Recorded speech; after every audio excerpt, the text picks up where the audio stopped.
Welcome back, loves. Today I have 3 announcements before we start. The first is, Allanah, thank you for letting me use your drawing for the video. If you like the art, you might want to consider following her on Instagram. The link will be in the description below. The second is a question.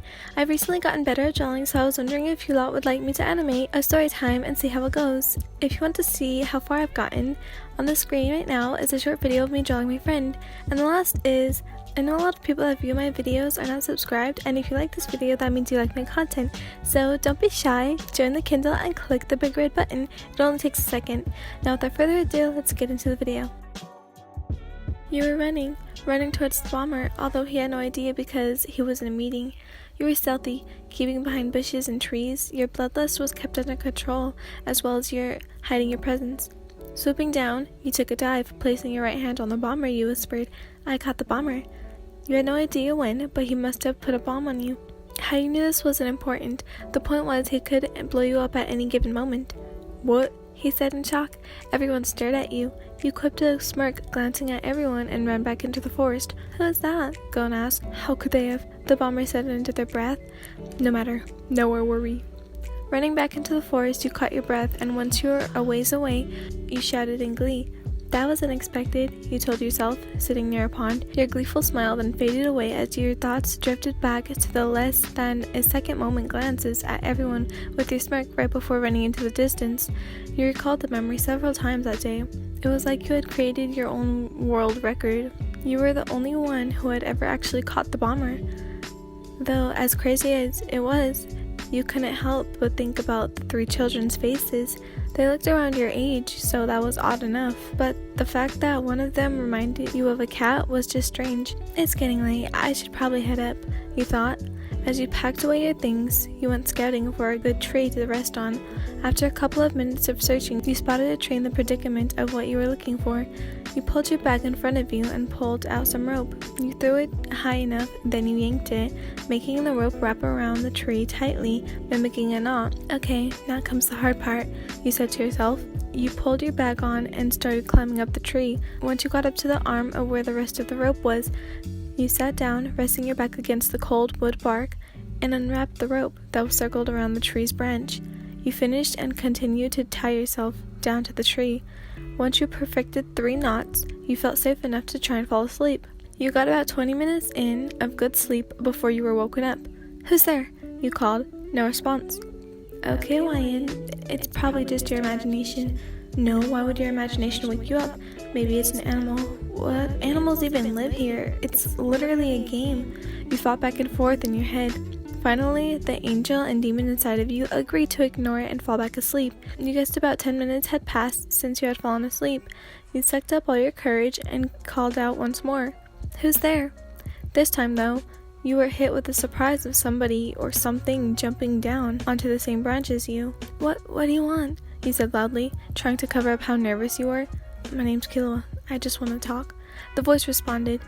Though you could barely see the body of him, you knew it was a he. He got as close as he could, kneeling down in front of you as the light from the moon illuminated his silhouette. "So, what's your name?" he asked. "Ryan," you responded, scared of his cat-like features that danced in the moonlight. "Cool, so why were you there when we met the bomber guys?" That's where he was from, you thought, answering your self-proclaimed question since the beginning of this encounter. "He placed a bomb on me." "Oh, yeah. What did you do?" "What do you mean, what did I do?" "Like, how does that connect to you being there today?" "How clueless are you?" you answered. "I just want to know how the person I can't stop thinking about did what they did to make me not want to stop thinking about them." "You're confusing." "I know," he said bluntly. "Look, he placed a bomb on me, and I can't go around knowing he could blow my head off whenever he wants to." "So, you were there?" "To deactivate it." "Oh, that makes sense." He continued staring at you, but didn't make a sound. You, getting restless, asked him if that was all he needed. "Yeah, but I want to talk more, so I'll find you tomorrow, okay?" "Sure, whatever." As you heard the leaves on the tree move against each other, you could see the boy silhouetted disappear into the dark of night. The next day, you had completely forgotten about the incident. You slid down a tree and walked back to the pool of water you had found yesterday. As you were about to catch breakfast, you heard the name being called out. You turned to look and found what seemed to be the same boy from last night and 2 others in his party. So it wasn't a dream after all, he said sarcastically. Hey, I said I wanted to talk more, right?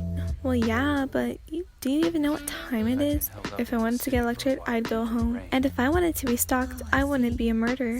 Whoa, you killed someone before? You turned to the voice, looking it up and down. You gave a sort of relieved smile.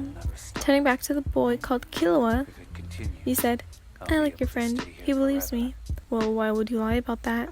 Killua asked. Good point. Over further examination, you could finally see what last night had covered up. Killua had white hair, with a kind of little tint to it. He was definitely a Zoldyck. His hair gave that away. But what you were interested in was, why aren't you home? What do you mean?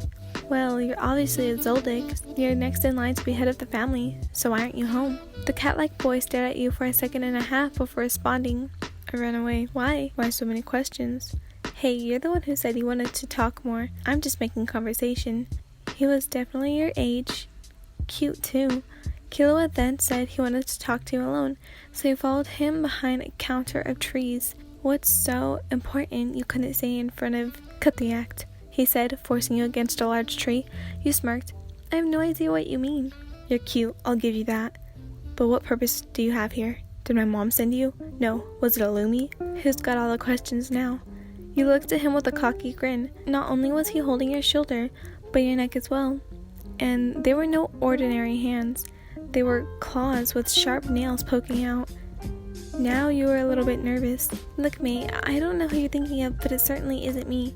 He gripped your neck even tighter now, and was about to yell again when you both heard, Killua, why in? We caught breakfast! Killua had to act fast. He couldn't have Gon or Bisky knowing what this was really about. Shit, what should I? Killua stared at you. He just stared. Then it hit him. Without warning, he kissed you. You were caught so off guard. The kiss was warm. As soon as you connected, a shockwave went through from him to you. What the bloody hell is going on? You thought. His eyes were open, as were yours. Damn it, this hostile grill. He thought. He quickly pulled away from you, letting go of your neck, but as quick as he did, he re-grasped another part. This time your arms. He spoke only 4 words. He said with the utmost sternness, make it look real. Then he kissed you again. What does he... Oh. As you realized what the words meant, you wrapped your hands around his neck, pulling him even closer. Oh, I'm sorry, Gon yelled, covering his eyes as you and Killua opened yours. It's fine, Gon, Killua said, flustered, looking away. I'll just go tell Bisky to need a couple more minutes. Yeah, sure. Gon walked out of sight, and Killua looked back at you. Would an accomplice of your family kiss you like that? He just did it because I said to. In the middle of his sentence, you had pulled him by his shirt and kissed him one more time. He pulled away, staring at you. You grinned widely. You're lucky, you're cute, he said, going in for another kiss. Scared of his cat-like features that danced in the moonlight. I just want to know about Overfirmer. Oh my fucking god. But damn. Fuck. You guys, I don't know why, but I keep stuttering and I can't talk right. But yeah, another big thanks to Allanah for letting me use her art in this, like, look how amazing her art, look how pretty, and oh my god. And okay, you guys, bye loves, I hope you enjoyed this video. The girls are looking fine, but you're the only one on my mind. Like, do this.